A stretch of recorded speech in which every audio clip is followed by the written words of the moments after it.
El canal de Erie fue la primera vía acuática mayor en los Estados Unidos.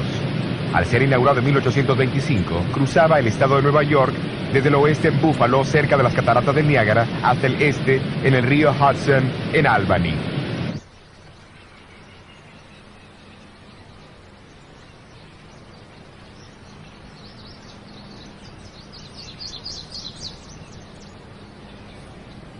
A una hora de viaje al este de Rochester se encuentra el pequeño pueblo de Puerto Gibson. Su localización cerca del canal lo hacía ser el punto principal para los envíos del área. También fue el hogar de un activo laico metodista, Hiram Edson, que en 1843 aceptó el mensaje del pronto regreso de Cristo enseñado por Guillermo Miller y sus asociados.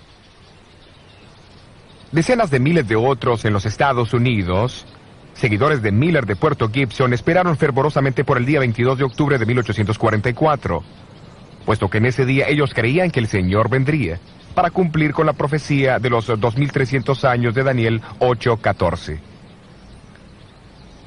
Al ver el brillo de la primera luz de la mañana del siguiente día sobre las aguas del canal, estos mismos creyentes fueron sobrecargados con chasco y desesperación. Y la sustancia de nuestra historia consiste en ver cómo ellos pudieron percibir, más allá de su propio error, la clara luz de Dios, guiando en tres distintas maneras.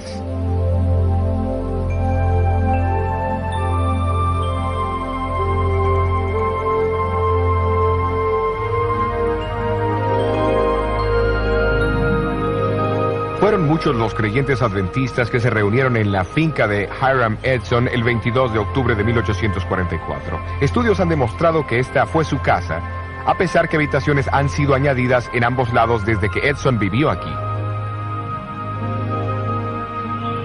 En aquella fría mañana de octubre, el chasco de Edson y sus amigos llegó a ser real. Eso sale de su boca muy fácil, compañero. Discúlpeme, señor. No creo que usted tenga la menor idea de cuán devastados estamos. ¿Qué quiere decir? Quiero decir que hemos experimentado la peor clase de duda. Algunos de nosotros con más aflicción que otros. Nos preguntamos si las profecías de Daniel estaban equivocadas.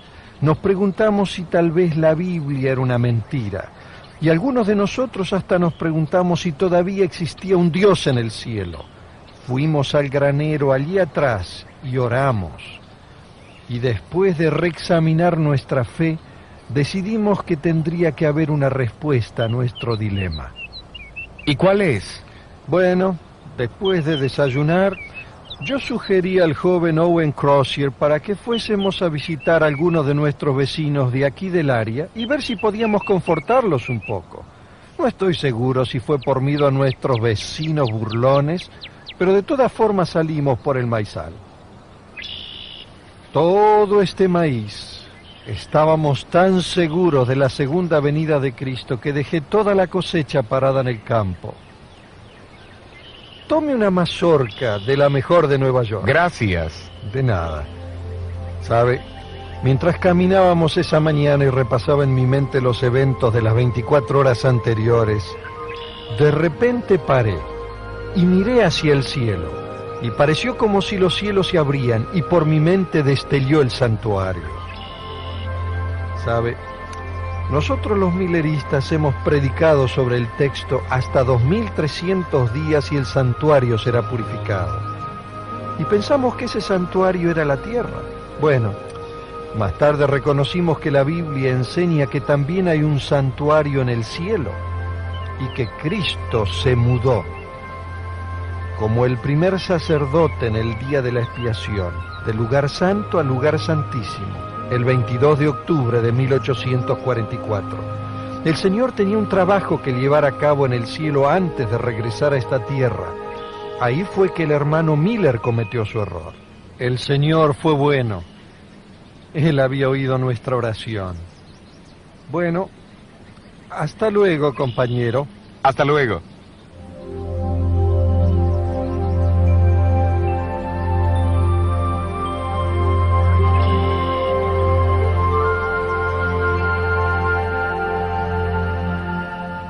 En los meses que siguieron, Hiram Edson y sus asociados continuaron estudiando el tema del santuario y su purificación. Al pensar en su propia experiencia, se maravillaron de las similitudes entre su chasco y el de los discípulos en el tiempo de la crucifixión de Jesús.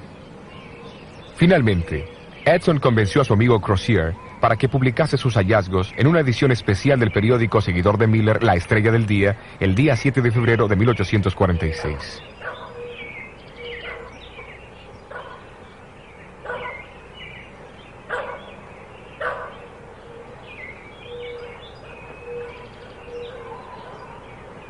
Pero mientras tanto, otro evento de gran significado ocurriría en Washington, Nueva Hampshire.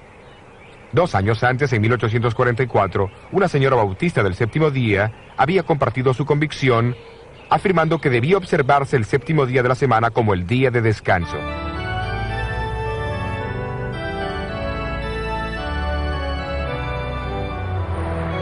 La observancia cristiana del séptimo día como día de reposo ha persistido a través de la era cristiana. Algunas veces fue guardado en secreto, pero siempre ha reaparecido para presentar su mensaje sobre la tierra. Desde los días de los apóstoles hasta el siglo V, la costumbre continuó en varias partes del Imperio Romano. No obstante, mientras la iglesia cristiana se deslizaba más y más hacia la apostasía y adoptaba ritos idolátricos y prácticas de adoración al sol, el séptimo día como el día de descanso fue desacreditado. Su observancia fue reprimida y en su lugar el domingo fue exaltado como el día de adoración. Durante la Reforma del siglo XVI, Lutero se apoyó en la Biblia como la autoridad suprema para el cristianismo y declaró a Carlos V: yo no acepto las autoridades de papas y concilios, porque ellos se contradicen. Mi conciencia está cautivada por la palabra de Dios. Esta apelación a la Biblia, y la Biblia solamente, fue el fundamento mismo de la Reforma.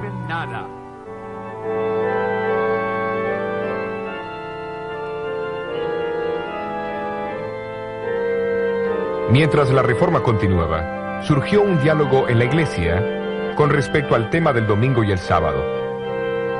Los que guardaban el sábado afirmaban que no había ninguna prueba en la Biblia que apoyara la observancia del domingo. Como resultado, la observancia del séptimo día como el día de descanso se desparramó por Europa, incluyendo a Inglaterra.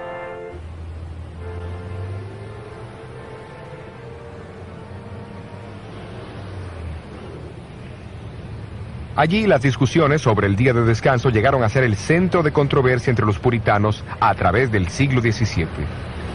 Se involucraron personas influyentes y entre los muchos que defendían la observancia del séptimo día había un abogado inglés, jefe de la mayoría en la Cámara de los Comunes.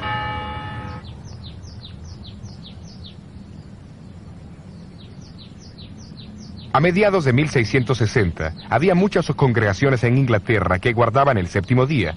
Un miembro de una de ellas fue el doctor Pedro Chamberlain, médico de 3 reyes Estuardos, Jaime I, Carlos I y Carlos II de Inglaterra. Un contemporáneo de Juan Bunyan, Chamberlain era un perspicaz estudioso de la Biblia. Estas palabras fueron grabadas en su tumba en el terreno de la iglesia de Woodham Mortimer, Essex. En cuanto a su religión, él fue un cristiano que guardó los mandamientos de Dios y la fe de Jesús, siendo bautizado alrededor del año 1648 y observó el séptimo día como día de descanso por más de 32 años. Chamberlain fue miembro de la Iglesia Bautista del Séptimo Día, un pequeño grupo que se había separado de la Iglesia Bautista por sus convicciones con respecto al sábado a comienzos del siglo XVII.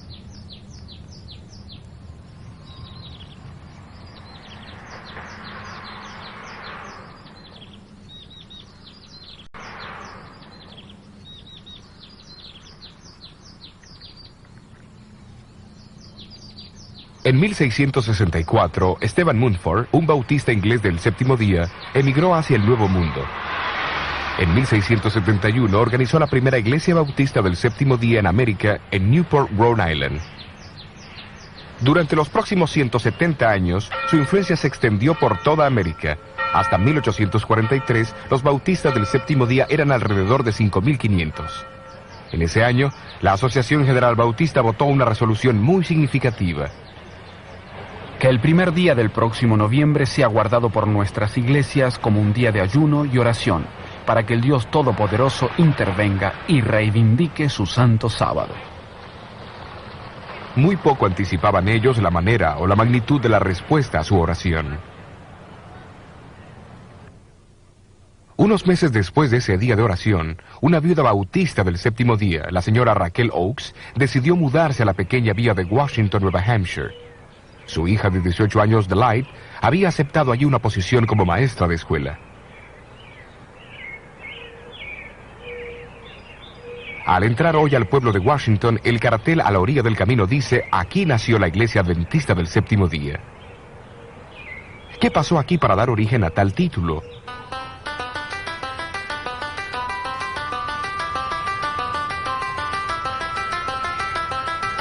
Esta sólida iglesia de madera se encuentra ahora lejos del centro del pueblo, pero antes se encontraba en el medio de una próspera comunidad agrícola.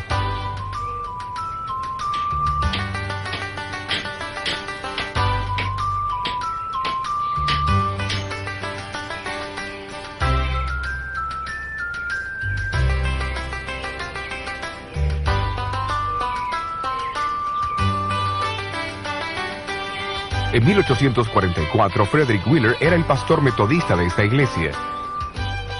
2 años antes, después de leer los libros de Guillermo Miller, Wheeler comenzó a enseñar sobre el pronto regreso de Jesús. La mayoría de su congregación también aceptó las enseñanzas de Miller.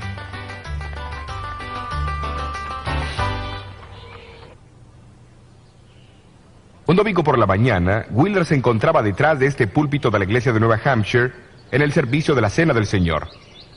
Durante el sermón animó a la congregación a ser fieles, en guardar todos los mandamientos de Dios. La señora Oakes, la bautista del séptimo día, que asistía a la reunión, apenas pudo contenerse. Cuando el pastor la visitó poco después, ella aprovechó la oportunidad. Pastor Wheeler, Hola, me alegro Raquel. de verlo. He esperado por este momento. Quiero hablarle sobre algo muy importante. ¿Cuál es el tema de hoy? Pase. Gracias, señora Oakes. Es un hermoso hogar.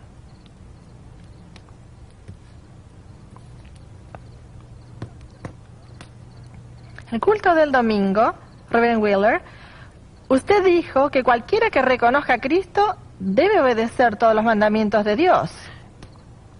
Estoy completamente de acuerdo con usted, hermana. Bien, quiero aclarar que en aquel momento estuve a punto de pararme para decir algo. Lo presentí. ¿Qué quería usted decir? Quería decir que hubiera sido mejor que usted cubriera nuevamente la mesa de la Santa Cena hasta que usted mismo comenzara a guardar los mandamientos de Dios, incluyendo el cuarto.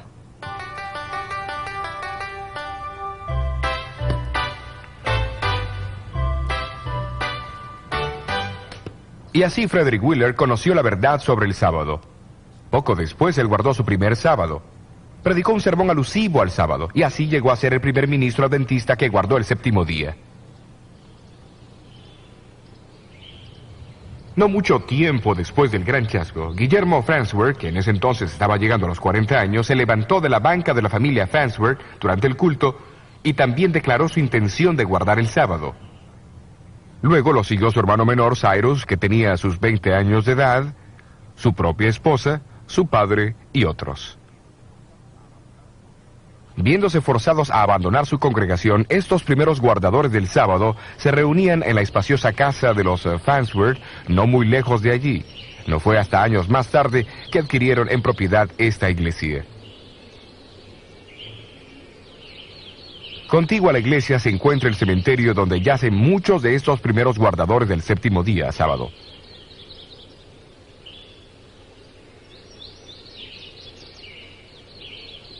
Esta lápida revela que Cyrus Farnsworth se casó más tarde con Raquel Delight Oakes, la maestra e hija de la señora Raquel Oakes. Poco tiempo después que Wheeler comenzó a guardar el sábado, un segundo ministro seguidor de Miller, Thomas Preble, se unió a él. Preble era un bautista libre que había viajado con Guillermo Miller proclamando el pronto regreso de Jesús. Llegó a ser el primer adventista del séptimo día en defender el séptimo día sábado en forma escrita. en un artículo que publicó en febrero 1845. Entre los muchos que leyeron este artículo, que más tarde fue impreso en forma de folleto, estaba José Bates, un capitán de barco jubilado. Le impresionó la verdad. Algunos años antes, Bates había aceptado las enseñanzas de Guillermo Miller, desempeñó posiciones claves en el movimiento de los seguidores de Miller y capeó la tempestad del chasco de 1844 sin abandonar su fe.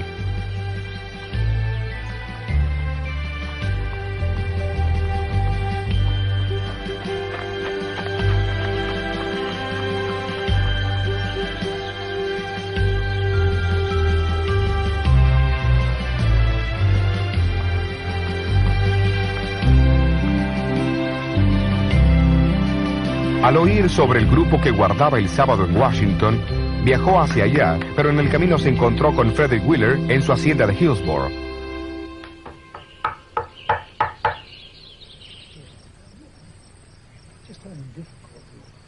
Estudiaron la Biblia juntos toda la noche.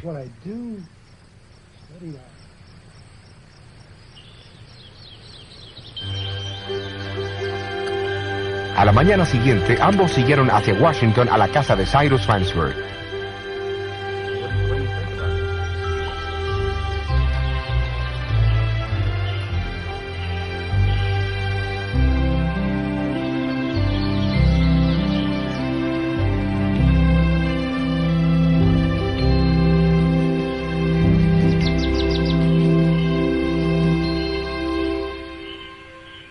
Aquí en la casa de los Farnsworth en 1845, después de un estudio más amplio con Farnsworth y Wheeler, Bates hizo su decisión sobre el sábado.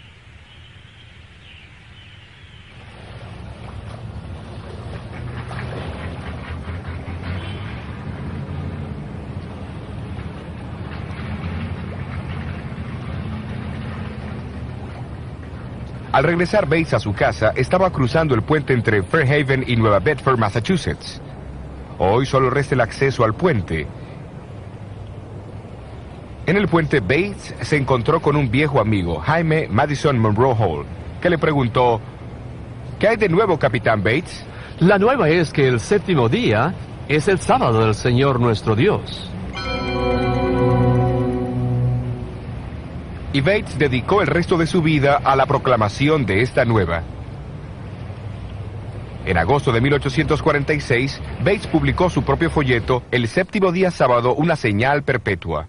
Su contenido demostraba una herencia espiritual recibida no solamente de los bautistas del séptimo día, sino también de los puritanos ingleses y de otros antes de ellos. Contenía también una idea importante que proclamaba el significado profético del desarrollo de la Iglesia Adventista del séptimo día.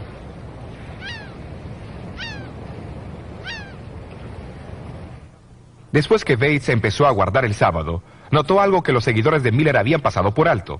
Ellos habían visto en su movimiento el cumplimiento de los dos primeros mensajes de los ángeles de Apocalipsis 14, que tenían que ser proclamados antes de la segunda venida de Cristo. Pero había un mensaje del tercer ángel. Bates notó que Apocalipsis 14:12 describe a los que proclaman estos mensajes como aquellos que guardan los mandamientos de Dios y tienen la fe de Jesús. Esto confirmó en su mente la importancia de los mandamientos. A él le parecía que el tiempo había llegado para aquellos que habían proclamado los dos primeros mensajes de los ángeles. Reconocieran el tercer mensaje y guardaran los mandamientos de Dios y el sábado, el cuarto de ellos. A comienzos del año 1846, Bates recibió una copia del periódico La Estrella del Día, donde se explicaban las ideas de Hiram Edson sobre el santuario celestial y el ministerio de Cristo en el lugar santísimo. Inició correspondencia con Edson y aceptó su invitación para asistir a una conferencia que se daría en Puerto Gibson más tarde ese año. Allí Edson compartió sus conocimientos sobre el santuario, pero Bates también tenía algo para compartir. Mientras Bates delineaba sus razones para guardar el séptimo día sábado, Edson se levantó y declaró: esa es la luz y la verdad. El séptimo día es el sábado, y yo estoy contigo para guardarlo. Y así lo hizo hasta el día de su muerte.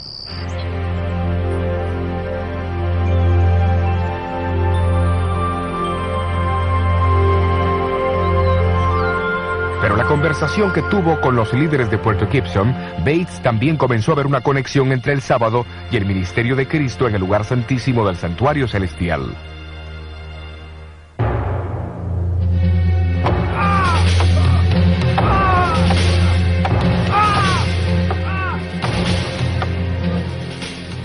Jesús se encontraba en el centro de ambas doctrinas. En una, Él era el completo sacrificio como Cordero de Dios y también el sumo sacerdote administrando la sangre y purificando el santuario. En la otra, Él era el creador del mundo y el dador del verdadero descanso. La conferencia de 1846 fue la primera expresión de esa conexión.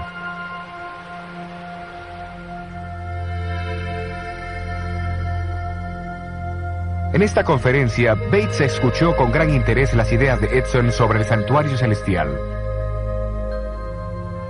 Él sabía que la Biblia decía que el arca del pacto se encontraba en el segundo compartimiento del santuario y que adentro del arca estaban los 10 mandamientos. Luego, con mucho interés, leyó Apocalipsis 11:18, donde habla de los días finales de la historia del mundo, cuando las naciones se llenarían de ira y llegaría el tiempo para el último juicio del mundo. Pero entonces, en el siguiente versículo leyó que en ese mismo tiempo el templo de Dios, o el santuario celestial, se abriría y el arca de su testimonio fue vista en su templo. Bates razonó que si el ministerio de Jesús en el lugar santísimo era ahora el foco de atención, entonces el arca, su ley y el séptimo día sábado que esa ley señalaba, también cobraba nueva importancia. El cumplimiento de la profecía de los 2300 años en 1844 había por consiguiente atraído la atención hacia el santuario celestial de una manera que jamás se había visto. Como resultado, surgieron 2 énfasis especiales con respecto a Jesús.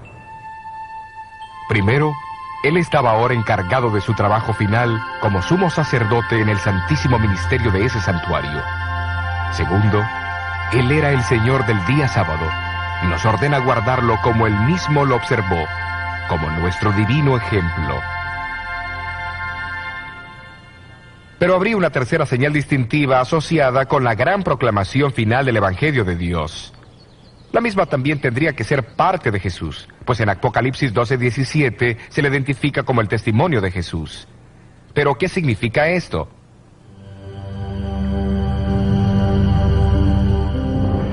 En Apocalipsis 12, Juan describe a la mujer vestida del sol como símbolo de la iglesia. La ve esperando el nacimiento de Jesús, después siendo perseguida y huyendo al desierto, donde Dios la protege por un período de 1260 años. Entonces el versículo 17 dice, el dragón fue airado contra la mujer y se fue a hacer guerra contra los otros de la simiente de ella, los cuales guardan los mandamientos de Dios y tienen el testimonio de Jesucristo. Una comparación entre Apocalipsis 19:10 y 22:8 revela que el testimonio de Jesús, identificado como el espíritu de profecía, opera a través de los profetas, aquellos individuos que Él escogió para que comunicasen su testimonio a su pueblo.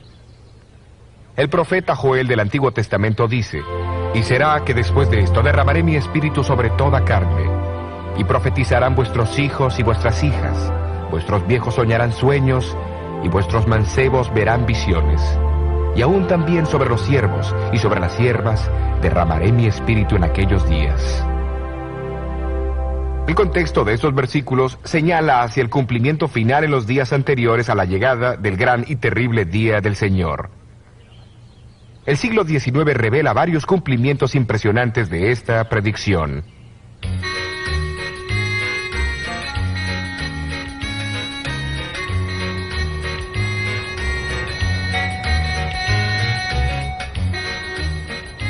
A fines de 1830, un joven americano de color que se había convertido a los 17 años se mudó aquí a Boston, Massachusetts, para prepararse para el ministerio. Su nombre era Guillermo Foy. En 1842, Foy recibió 2 visiones impresionantes. Más tarde publicó una descripción en un folleto titulado La experiencia cristiana de Guillermo E. Foy, junto con las 2 visiones que recibió en los meses de enero y febrero de 1842.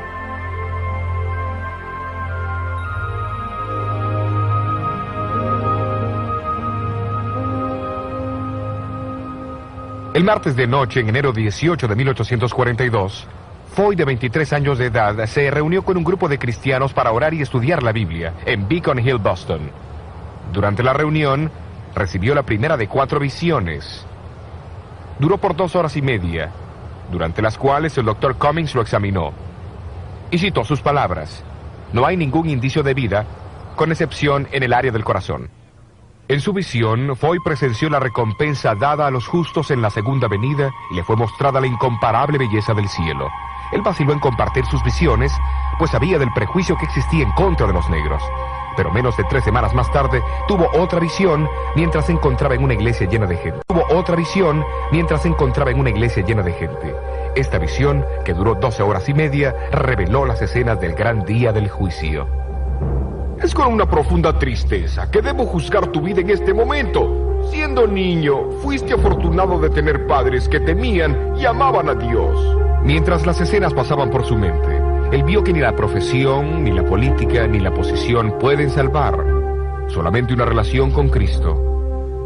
En realidad, si su visión sobre el juicio previo al advenimiento hubiese sido notada, tal vez el gran chasco habría sido menos duro, sino del todo evitado, 2 años más tarde.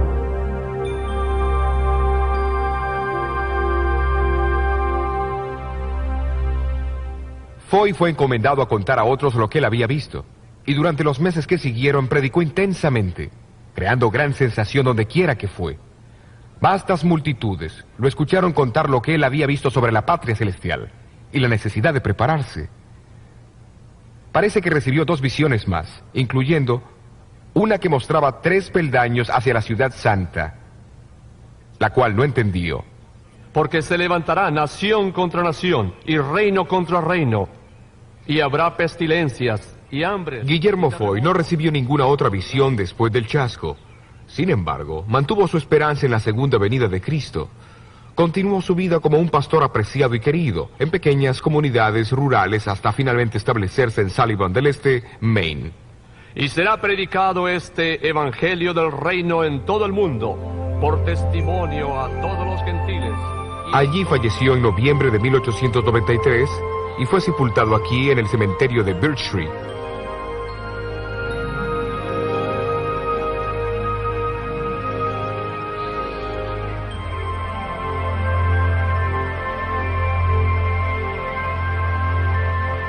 Poco después del gran chasco, Dios dio el don profético a otro, Hazen Foss, que vivía en Pollen, Maine. Tenía 25 años de edad, una buena educación y era un buen orador y creyente en el pronto regreso de Jesús. En su primera visión, vio el viaje del pueblo adventista hacia la ciudad de Dios. La misma corroboraba las visiones de Foy e incluía la visión de los 3 peldaños por los cuales el pueblo de Dios llegaría a la ciudad santa.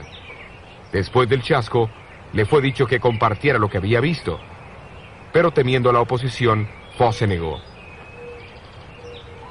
En una segunda visión, nuevamente le fue encomendado que compartiera lo que había visto, pero a pesar de eso se negó. Siguió una tercera visión en la cual le fue dicho que había sido puesto en libertad y que la carga caería sobre uno de los más débiles entre los débiles, que obedecería el mandato del Señor.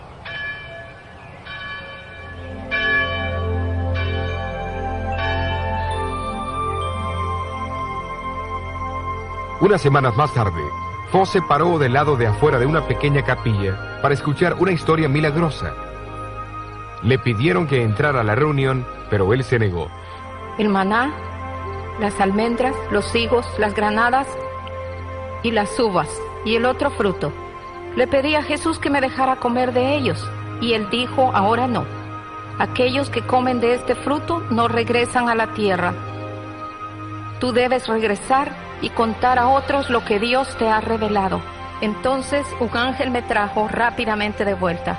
Lo que él oyó fue una narración de una visión casi idéntica a la que él había recibido. ¿A quién fue Foss que vio aquella noche? Su nombre era Elena Harmon, una joven de 17 años de edad afectada por la tuberculosis que corría el riesgo de morir. Ella apenas podía hablar con susurros y a menudo la tos y su pulmón sangrante la despertaban de su sueño. Sin embargo, Dios tomó a esta más débil entre los débiles y la llamó para dar el testimonio de Jesús a su pueblo. Impelida por el Espíritu de Dios, tendría que obedecer ese testimonio por los próximos 70 años. La explicación del santuario, la verdad del séptimo día sábado y la moderna manifestación del espíritu de profecía. Estas tres revelaciones claves ayudaron a guiar a muchos a través del chasco de 1844. Y la última de estas revelaciones, a través de la persona Elena Goldwhite, continuaría actuando como una brújula para este inexperto grupo de creyentes en el siglo XX. En el próximo tema continuaremos con la historia de Elena White.